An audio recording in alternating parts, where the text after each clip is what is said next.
네, 이제 우리 함께 말씀 보도록 하겠습니다. 오늘 우리가 함께 나눌 말씀은 신약성경 사도행전 16장 6절에서 15절까지입니다. 혹시 그 뒤에 불 좀 켜줄 수 있을까요? 네,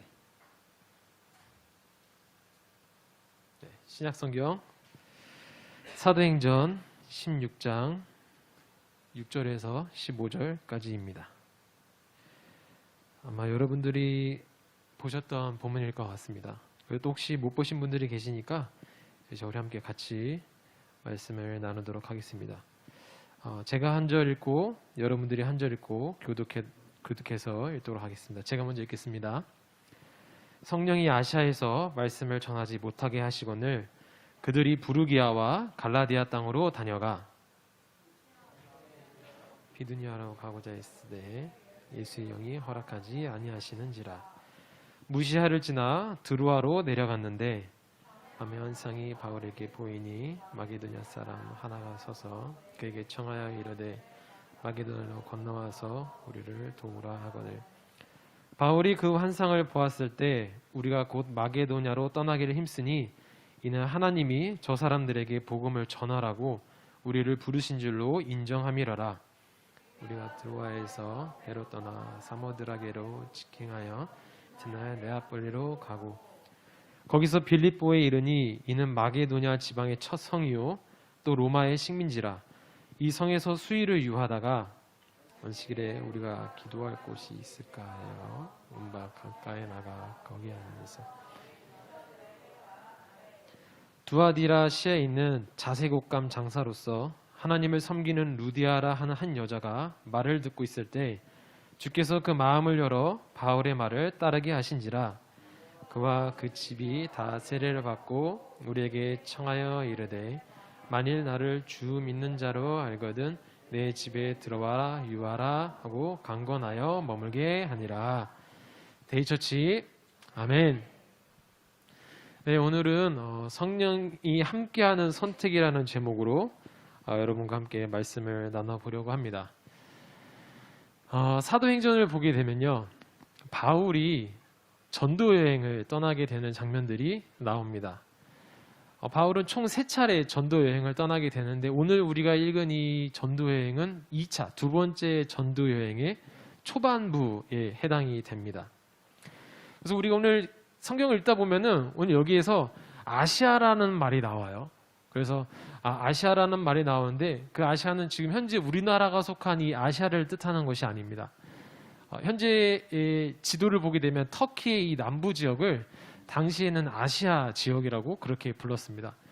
그래서 우리가 이 본문을 읽으면서 때로 어떤 분들은 바울이 우리가 살고 있는 이 아시아 쪽으로 복음을 들고 나가고 싶었는데 하나님께서 막으시고 유럽으로 가게 하셨구나라고 그렇게 생각하실 수 있는데요. 사실은 그렇지가 않습니다. 그래서 이 부분을 아마 여러분들이 지도로 보시면 좀 이해하기 쉬우실 것 같아요. 혹시 제가 지도를 준비했는데 보시면 될 것 같습니다. 지금 바울이 말했던 바울이 가고자 했던 지역은 이 아시아입니다. 줌에서는 아마 화면이 안 나올 수도 있으니까 혹시 카메라를 여기 스크린으로 네, 알겠습니다. 이쪽을 가고 싶었는데 원래 성령이 막아서 이쪽으로 못 가게 하셨다는 것이죠. 그리고 두 번째로 위쪽인 비두니아로 가고 싶었는데 이 비두니아를 못 가게 하시고 바로 이 무시아로 지나가게 하신 겁니다. 그리고 무시아를 지나서 오늘 이 드로아에서 머물게 되면서 이곳에서 이제 한 사건이 나오게 되는데 여러분들 이 지도를 잘 보시면 좋을 것 같아요. 그래서 이 드로아에서 이쪽 빌립보로 넘어가는 이 바다가 있고요. 그리고 원래 가고자 했던 이 아시아, 사실 이 안디옥에서 출발한 거거든요. 출발해서 쭉 가다가 바울이 이쪽으로 오고 싶었는데 막혔고 이쪽으로 가고 싶었는데 막혔고 이쪽으로 가게 된 것입니다. 그래서 오늘 본문에서 이야기하는 이 빌립보라는 곳이 바로 이곳입니다. 그리고 이 빌립보는 이 마게도니아 지역이라는 곳에 속한 그 첫 성이었던 것입니다. 네, 지도를 이렇게 그냥 두셔도 좋을 것 같습니다. 오늘은 이 바울과 이 전도팀이 오늘 이 마게도냐로 갈 수밖에 없었던 이유가 있어요. 여러분 잘 보시면 아시겠지만 오늘 성령과 예수의 영이 아시아와 비두니아로 가는 두 길을 막았기 때문에 이들이 가고자 하는 방향은 이 동쪽에서 서쪽으로 가는 이 한 가지 길밖에 없었습니다. 그래서 이들은 어쩔 수 없이 그렇게 드로아로 향할 수밖에 없었던 것이죠. 신앙의 여정뿐만이 아니라 우리가 삶을 살아가면서도 이 안에서 생각지도 못했던 일들로 인해서 우리가 선택한 길을 수정해야 될 때가 있습니다. 근데 수정하는 것뿐만이 아니라 아예 처음으로 다시 돌아가서 재시작을 해야 되는 경우도 더러는 있습니다. 그래서 우리가 맨 처음에 했던 선택과 결정으로 다시 돌아가서 이런 생각을 하게 되는 것이죠. 내가 그때 했던 선택이 과연 맞은 선택이었나? 라는 그런 생각을 하게 됩니다. 아니면 내가 다른 길을 선택했어야 됐나? 아니면 내가 지금 이 길을 잘 가고 있나? 잘 하고 있는 건가? 그렇게 스스로 또 질문을 해보게 됩니다. 마치 내가 어떤 선택을 했느냐에 따라서 그에 따른 결과가 다 다르다는 것을 우리가 다양하게 상상으로 한 번쯤 생각해보는 경우들도 더러 있다는 것이죠. 그래서 오늘은 우리가 본문을 함께 여러분과 나누면서 신앙과 삶 속에서 만나는 다양한 선택과 결정이 있게 되는데 우리는 그 선택과 결정 앞에서 신앙인으로서 우리가 어떻게 어떤 마음과 생각으로 대해야 되는지에 대해서 오늘 본문을 가지고 여러분과 말씀을 나눠보려고 합니다. 네, 오늘 우리가 함께 말씀을 나눠보려고 하는 그 첫 번째입니다. 첫 번째, 한번 읽어보실까요? 시작. 네, 두 가지로 나뉘죠. 이응 지으시라고 읽으시는 분들이 계시고 또 뭐라고 읽으셨죠? 네, 인정이죠. 본문을 자세히 읽어보면요.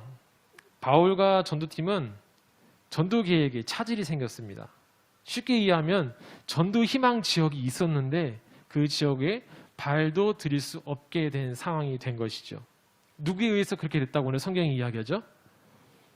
네, 성령이 막으셨고 예수의 영이 막으셨다고 성경이 그렇게 기록을 하고 있습니다. 다 합쳐서 2번 막혔어요. 소위 말하는 2번 까였습니다. 이쪽으로 가고 싶은데요. 안 돼. 이쪽으로 가고 싶은데요. 안 돼. 그래서 결국에는 아까 우리가 지도에서 봤듯이 동쪽에서 서쪽으로 쭉 가서 결국에 드로아로 들어가게 되는 것이죠. 그렇게 어쩔 수 없이 성령의 이끄심을 따라 드로아에 입성하게 되었습니다. 그리고 그곳에서 바울이 무엇을 봤다고 오늘 성경이 기록하고 있나요? 네, 환상을 봤다고 기록을 하고 있죠. 여러분 혹시 환상하면 어떤 이미지가 가장 먼저 떠오르시나요? 환상. 저는 환상을 하면은 왜 그 영화나 드라마에서 보면은 약간 막 이렇게 흐물흐물한 장면이 나오면서 정신 못 차리고 있다가 갑자기 깨면서 이렇게 깨는 그런 장면들. 저는 이제 그런 이제 환상이라고 했을 때 그런 이미지가 가장 먼저 떠올랐었습니다. 근데 성경에서 다양한 이 환상이라는 단어는 이 호라마라고 하는 헬라어인데요. 이 헬라어가 성경에서 총 7번 사용되었습니다. 하나는 마태복음에서, 나머지 6번은 이 사도행전에서 사용되었어요. 마태복음에서는 예수님께서 사랑하시는 수제자 베드로와 그리고 야고보와 요한을 데리고 산에 올라가셨을 때 예수님이 광채가 나는 모습을 보여주시는 장면이 등장을 하는데 그 장면에서 예수님이 광채 나는 장면을 성경은 환상이라고 표현을 하고 있습니다. 그리고 또 사도행전에서 모세가 하나님을 처음에 구약에서 만날 때 가시나무 떨기에 불이 붙어 있는데 타지 않는 장면을 이 사도행전에서 설명을 하는데 그 모습을 환상이라고 설명을 하고 있어요.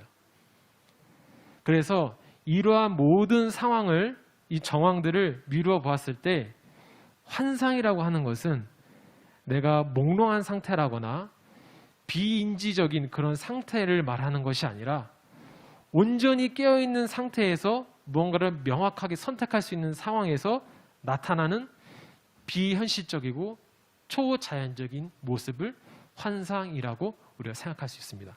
좀 길었지만 어쨌든 여러분 잘 이해하셨을 거라 생각이 듭니다.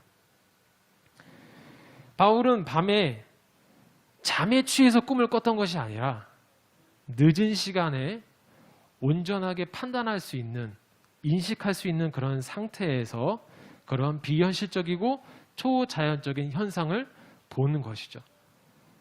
그래서 그 상황을 오늘 이 전도팀에게 함께 나눈 것입니다. 내가 환상을 봤는데 어떤 사람이 나타나서 마게도냐로 오라고 그렇게 손짓을 하더라 라고 그렇게 이야기를 한 것이죠. 그리고 함께 전도를 나섰던 그 공동체가 오늘 이것은 분명히 하나님께서 우리가 마게도냐로 가기를 원하신다라는 확실한 증거이다. 우리에게 확실히 보내주시는 사인이다라고 그렇게 이야기를 하게 됩니다. 그러면서 이 부분을 오늘 본문은 이를 인정했다라고 그렇게 이야기를 하죠. 하나님이 이 전도 여정 가운데에서 함께 하시고 정확한 사인을 보내신 것이라고 흔쾌히 받아들이기로 결정했다는 것입니다. 이들에게는, 전도팀에게는 사실 받아들이기 어려운 점이 한 가지가 있었습니다. 아시아와 비두니아로 가고자 했을 때 성령과 예수의 영이 그 갈 길을 막으셨는데, 그 길이 막히고 지금 우리가 이 길로 오는 것이 과연 옳은 것인가? 그 전에 성령과 예수의 영이 막으셨을 때 이들이 환상을 봤던 것처럼 지금 들어오러 가는 이 상황이 그들에게는 확신이 없었던 것이에요. 그리고 이것에 대해서 성령과 예수의 영이 막으셨다는 것에 대해서 이들이 인정했다라고 성경은 또 기록하고 있지 않습니다. 그 말은 그 공동체 안에서도 막으신 것에 대해서 100% 받아들이거나 수긍하지 못했을 가능성이 있다는 것이죠. 성령의 일하심을 부정하지는 않지만 수긍하기는 어렵고, 그리고 인정하고 싶지 않을 수도 있습니다. 가령 예를 들면 이런 거죠. 회사에서 갑자기 단합대회를 하는데 각 부서별로 장기자랑을 준비하래요. 안 하고 싶지만 할 수밖에 없는 그런 상황. 여러분 쉽게 그렇게 이해하시면 좋을 것 같습니다.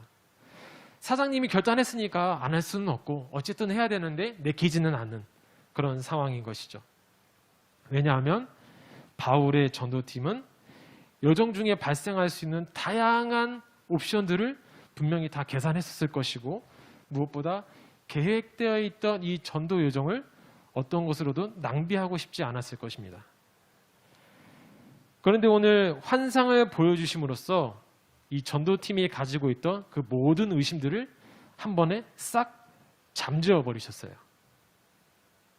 환상을 보고 나서야 성령과 예수의 영이 막으셨다는 것을 오늘 이 전도팀이 인정하고 받아들일 수 있게 되는 것입니다. 어쩌면 우리는 가끔 우리도 이런 환상을 바라고 있었는지도 모르겠습니다. 내가 어떤 선택을 하고 어떤 결정을 하든지 간에 순탄하게 그 길이 잘 지나갈 수 있도록 내 꿈에서라도 나타나서 하나님이 그 길을 응원해 주시던가 아니면 막아주시던가 라는 그런 상상을 해볼 수도 있습니다. 우리는 누구에게나 고통스럽고 스트레스 되는 일이고 정말 하기 싫은 일은 정말 어느 누구도 그것을 경험하고 싶지 않을 것입니다. 그래서 좋은 결과를 얻게 되면 하나님께 영광이고, 좋은 결과가 나오지 않을 것 같으면은 나 자신과 내 주변을 탓하게 되죠. 내 선택에, 내 삶에 대해서 하나님은 관여하고 계신가? 내가 이렇게 선택하고 이 길로 나아가려고 하는데 하나님은 왜 그냥 나를 내버려 두시는 거지? 라는 등 그런 다양한 생각들을 하기도 합니다. 지난 주 중에 저는 신목사님과 굉장히 골머리 앓는 일을 겪었습니다. 그것은 바로 이 쉼풀에 대한 세금 관련된 일이었어요. 사실 제가 이 쉼풀을 운영을 하고 있는데 이 세금 신고를 제가 어떻게 하는지 전혀 몰라가지고 작년부터 세금 신고를 한 번도 한 적이 없었어요. 그래서 보험공단에서 연락이 오고 연금공단에서 연락이 오고 막 그러더라고요. 그래서 뭐 하나 알아내면은 다음 문제가 걸리고, 또 뭐 하나 서류를 처리하면 또 다음 서류를 처리해야 되고, 이건 정말 뭐 하나 알아내면 알아낼수록 거듭거듭 무언가 큰 관문이 저희 앞을 탁탁탁 맞는 것 같더라고요. 그래서 이번 기회에 정말 이 세금에 대해서 제대로 정리하고 잘 알아둬서 다음부터는 절대 이런 스트레스에 시달리고 싶지 않다라는 생각이 간절하게 들었었습니다. 그러면서 그 과정 가운데서 이런 생각이 들었어요. 아니, 이 심플을 운영하는 것이 하나님의 교회와 우리 성도들, 그리고 더 나아가서 이 율전동의 지역사회를 위해서 우리가 헌신하고 섬기는 마음으로 이렇게 운영을 하고 있는데 왜 하나님은 진짜 이 세금이라는 거 이 하나 가지고 이렇게 골치 아프게 하시는 건가라는 투정을 하게 되었습니다. 저 역시 힘들고 스트레스되고 또 어려운 일과 또 고통성이 있다 보니까 하나님이 생각 안 나더라고요.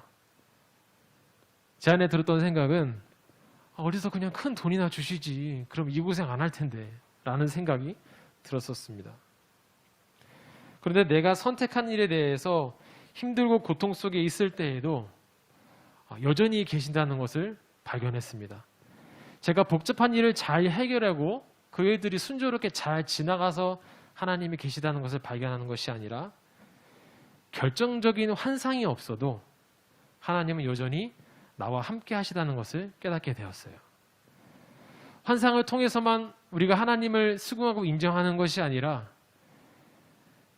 드로아로 가기 전에 성령께서 그리고 예수의 영이 비두니아나 아시아로 가는 길을 막았던 것처럼 그 사소한 것 작은 것 하나하나에도 하나님이 함께 하시다는 것을 그때야 비로소 알게 되었습니다.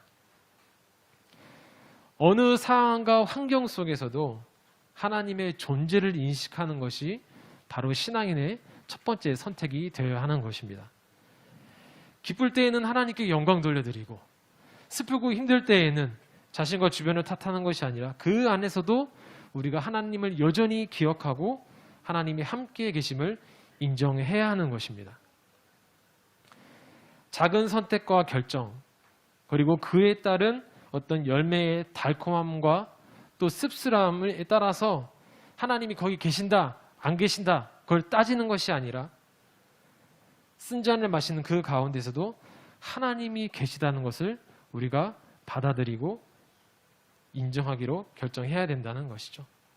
그래서 이 시간 가운데 함께 예배하는 우리 데이의 가족들과 또 손님들 또 온라인으로 예배하는 모든 분들이 우리 모두 어떤 결정적인 한방보다는 가랑비에 옷 젖듯이 여전히 우리 가운데 잔잔하게 늘 우리 옆을 지켜주시는 그 하나님이 계심을 늘 기억하면서 여러분의 삶을 승리하시기를 간절히 소망합니다. 네, 그럼 두 번째입니다. 첫 번째는 이응 지으셨는데요. 두 번째 한번 같이 읽어볼까요? 시작. 네, 머무르기입니다. 본문은 오늘 마게도냐의 지방인 첫 성인 이 빌립보에 대해서 설명을 하는데요. 여러분 한번 구절을 한번 보시면 빌립보에 대해서 뭐라고 설명했는지 한번 찾아보시겠어요? 빌립보에 대해서 뭐라고 설명했는지 한번 찾아보시면 좋을 것 같습니다.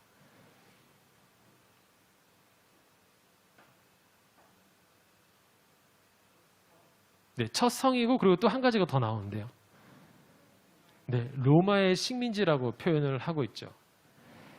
당시 빌립보는 행정은 자체적으로 잘 운영은 되고 있었어요. 하지만 모든 것이 다 로마식이었습니다. 그래서 빌립보 그 당시에는 유대인들이 많이 살고 있지 않았고 은퇴했던 로마 군인들이 많이 살고 있었다고 그렇게 역사에는 기록되어 있습니다. 그래서 바울 일행은 이스라엘인 듯 이스라엘 아닌 이스라엘 같은 그 로마에서 오늘 그 전도 사역을 시작을 하게 된 것이죠. 그런데 그런 환경 속에서 정말 그 복음을 전하기 위해서 호기롭게 왔지만 그 낯선 환경 가운데서 전도하는 것은 쉽지 않았을 것입니다. 전도는 둘째치고 오히려 자기 자신의 신앙을 지키는 것만으로도 굉장히 벅찼을 것 같아요. 그래서 이 낯선 환경과 문화 속에서 바울이 했던 첫 번째 행동이 무엇이냐면 바로 그곳에 유하는 것이었습니다. 유한다는 것은 그곳에 머무르는 것이고 그곳에 잠시 서 있는 것을 의미합니다. 그래서 수일을 유하다, 수일을 머무르다라는 성경의 본문의 말씀이 오늘 두 번이나 등장해요. 그것이 빌립보에 들어온 첫 번째 직후에 그렇게 기록되어 있고 또 마지막 구절인 이 루디아라는 여자의 집에 갔을 때 그렇게 머물었다라고 그렇게 이야기를 하고 있습니다. 이 2차 전도 여행을 떠나는데 이 기나긴 전도 여행을 사전에 준비할 것도 많았고 또 뿐만 아니라 또 예수님을 알고 예수님을 깨닫고 전하기 위해서 너무나도 바빴던 이 바울과 그 일행들에게 특별한 활동 없이 수일을 그곳에 머물렀다라고 성경이 이야기하고 있죠. 정신없이 달려온 그 전도팀이 맞이한 뜻밖의 정책이었습니다. 그들의 마음이 어땠을까요? 정말 24시간 7일 쉬지 않고 예수 그리스도를 전하기 위해서 수도 없이 기도하고 함께 모여서 말씀을 전하고 가르치고 하는 그 모든 상황들 가운데에서 갑자기 뜻밖의 멈춰서는 시간들을 가져야 했습니다. 그런데 그렇게 바삐 살아가고 있는 우리 같은 이 현대인들에게 여러분들에게 여러분 갑자기 멈춰서라고 하면 여러분 어떨까요? 처음에는 아마 좋을 것 같아요. 멈춰서면은 그래 한번 이때나 한번 쉬어보자 하고서 늦잠도 자고 낮잠도 자고 야식도 먹고 그렇게 아마 며칠간은 마음 편히 쉴 수 있을 것입니다. 그렇게 쉬다가도 불현듯 어떤 생각이 떠오를까요? 여러분들 쉬러 가면은 어떤 생각이 떠오르나요? 네, 우리 까까 생각이 들죠. 간절하게 듭니다. 얼마 전에 우리 또 잠깐의 휴식기를 가졌던 우리 요셉 씨. 네, 어느 정도 쉬다 보니까 어떤 생각이 먼저 드셨나요? 네, 요셉 씨께서 불안하셨다고 말씀을 하셨습니다. 그렇군요. 네. 언제 회사에서 또 전화 올까? 아니면은 이미 나는 퇴근하고 쉬고 있는데도 불구하고 여전히 카톡으로 업무는 이어지고 있고 그것뿐만이 아니라 진짜 나를 계속해서 시달리게 하는 이 불안이 엄습해 오게 되죠. 왜냐하면 난 여전히 계속 달려오고 있었거든요. 그 관성이 있었는데 어느 날 갑자기 두부로 칼을 짜듯이 뚝 잘라버려서 너 거기 서라고 이야기하는 것입니다. 나는 달리고 싶은데 달리지 못할 때 우리에게는 불안함이 찾아오죠. 왜 갑자기 나보고 멈추라고 했지? 나 혹시 잘리는 거 아니야? 그럼 희망퇴직으로 해주세요. 이렇게 이야기도 할 수 있는 것이죠. 잘 타고 다니던 차가 갑자기 멈춰 섰습니다. 정비소에 가서 차를 수리했어요. 그 여러분의 마음은 어떠신가요? 이제 새 걸로 바꿨으니까 부품을 바꿨으니까 앞으로 또 쌩쌩하게 잘 달리겠지라는 생각이 들까요? 그렇군요. 굉장히 긍정적이야. 아주 좋아요. 언젠가 또 고장 나겠지? 그리고 다음에 또 잘 달리다 쓰더라도 아무렇지도 않을지도 모르겠습니다. 왜냐하면 이미 한번 고장 났었으니까. 이 차를 타면서도 왠지 그냥 이상한 소리가 나면은 또 뭔가 고장이 난 것 같고 그런 불안과 염려가 엄습해 오게 되죠. 전도팀도 그러지 않았을까요?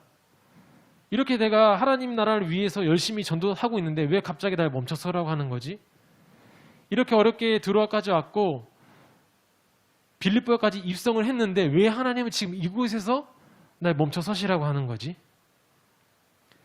그래서 아무것도 안 하고 수위를 유하다 보니까 이제 점차 그들의 사명과 자신의 정체성에도 점점 흔들리는 그런 어려움을 겪게 될지도 모르겠습니다.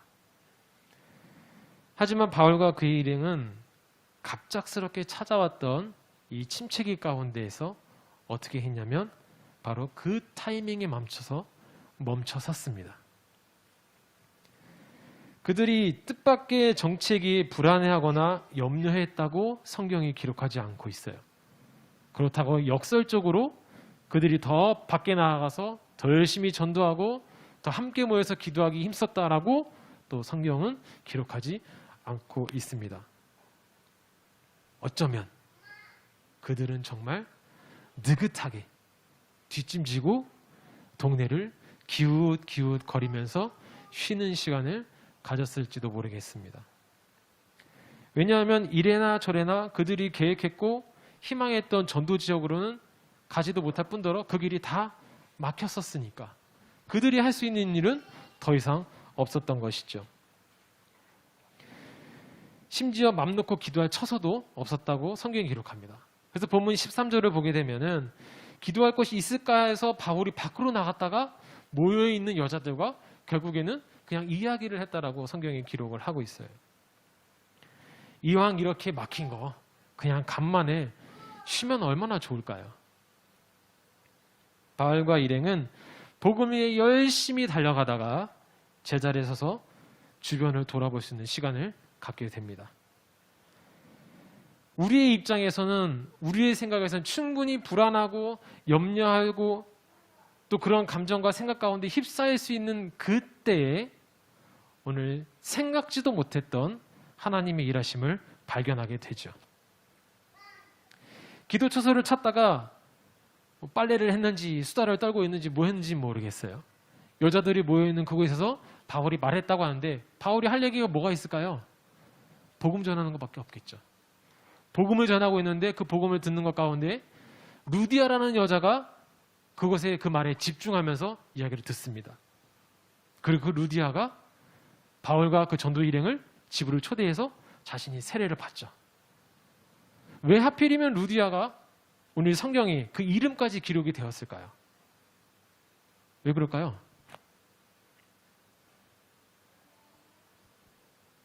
여러분 어떤 생각을 갖고 계신가요?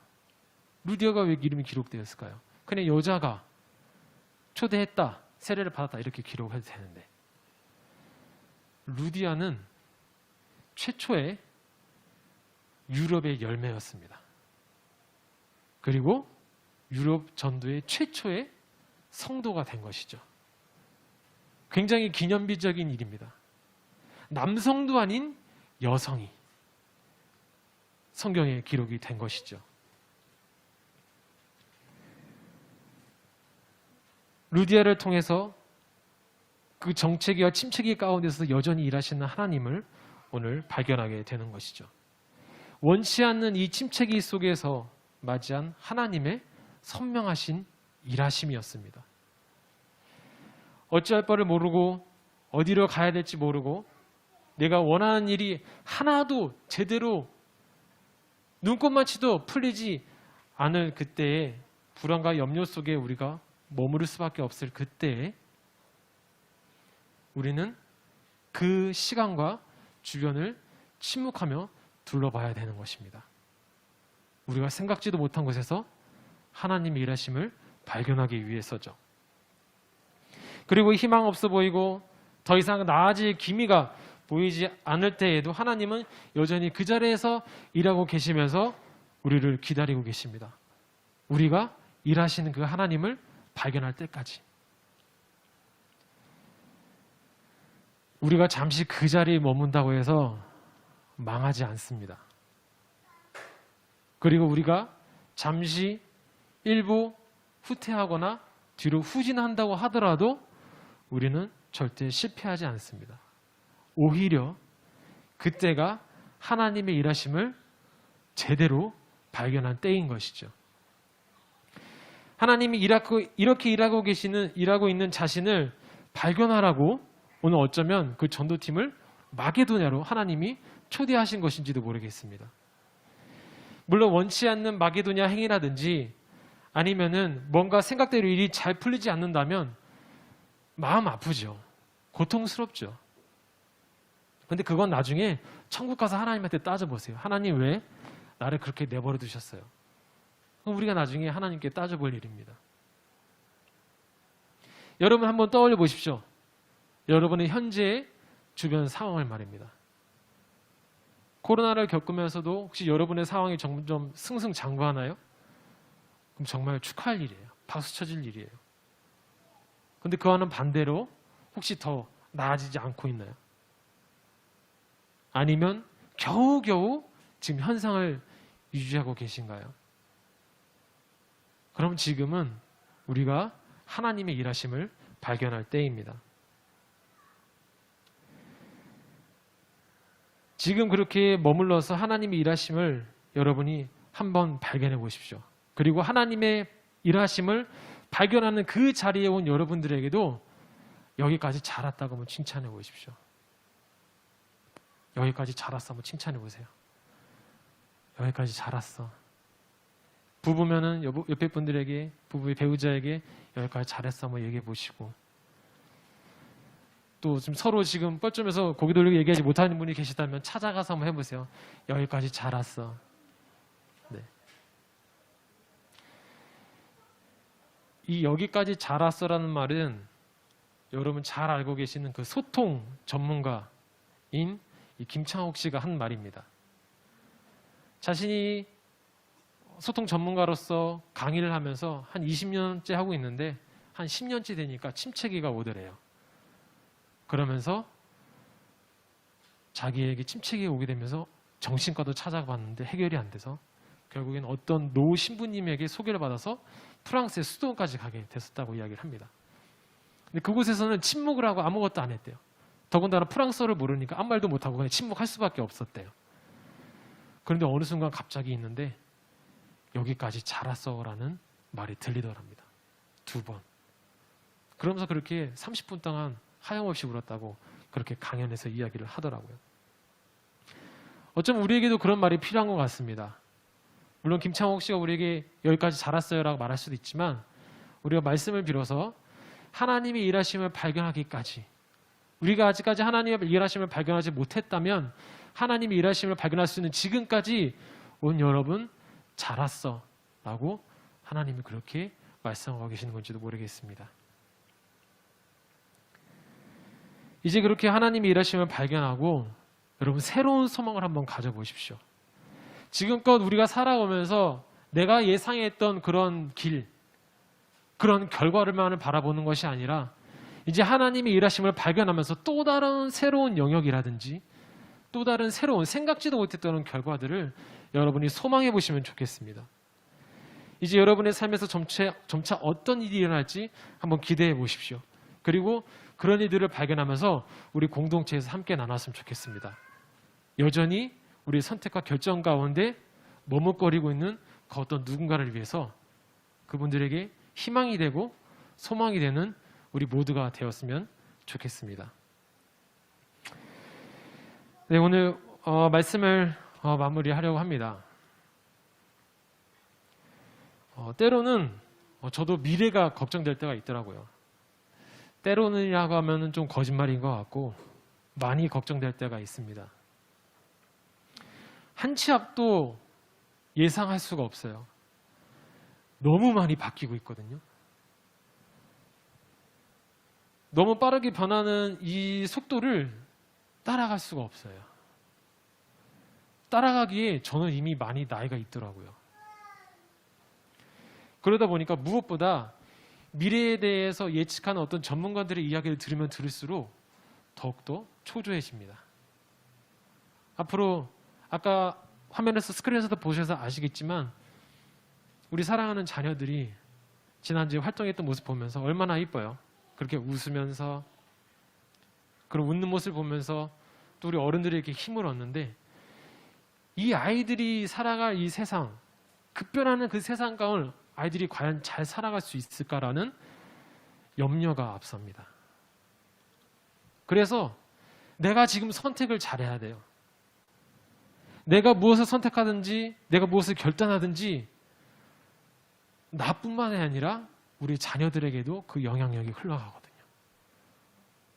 그래서 무엇을 선택해야 될지 너무너무 고민이 많이 됩니다. 결국 좋은 결과를 위해서는 나의 선택과 결정에 달려 있어요. 무엇인가를 할지 말지, 내가 지금 이 자리에서 공부를 열심히 할지 말지, 아니면 내가 결혼을 위해서 노력할지 말지, 아니면 지금 내가 어느 아파트에 투자를 할지 말지, 아니면 내가 심지어는 하나님을 믿기로 결정할지 말지, 모든 것이 다 내 선택과 결과에 따라서 달라집니다. 그런데 내가 원하는 결과대로 나왔으면 좋겠어요. 내가 예상하고 내가 생각했던 그 시나리오대로 흘러갔으면 좋겠어요. 그런데 잘 안 돼요. 원치 않는 결과는 너무나도 힘들고 고통스럽죠. 내가 한번 이미 경험해 봤기 때문에 다시 그곳으로 가고 싶지가 않습니다. 그래서 더 좋은 선택과 더 좋은 결정을 하고 싶은 거예요. 지금 저의 선택과 결정은 이 아이를 돌려보내는 거예요.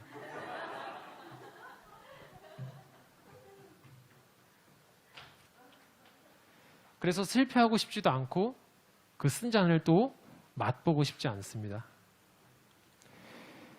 근데 우리 다 알고 있잖아요. 세상에 되는 일이 하나도 없다는 거. 너무 목사 같지 않은 말이었나요?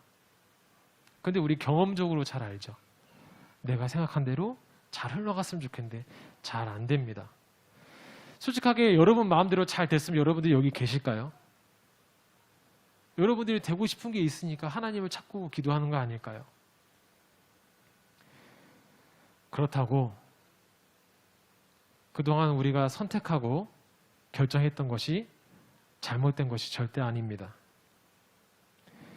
어떤 선택이든지 그것들을 다 막론하고 우리가 했던 선택과 결정은 최선이자 최고의 선택이었습니다. 왜냐하면 우리 삶 속에 하나님이 늘 함께 계시기 때문이에요.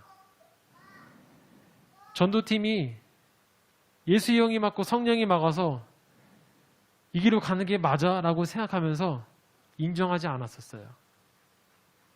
그런데 환상을 보고 나서야 겨우겨우 인정을 했던 것이죠. 그 결과물이 내 선택의 옳고 그름을 정하는 것이 절대 아닙니다.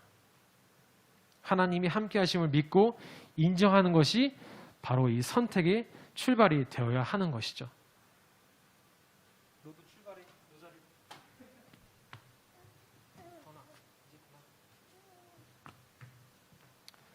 아침마다 그렇게 교육을 하는데도 잘 안 됩니다. 그러면 결과가 좋던 나쁘던 그것에 관해서 우리가 만족할 수 있고 또 나 자신에게 실망하지 않을 수가 있어요.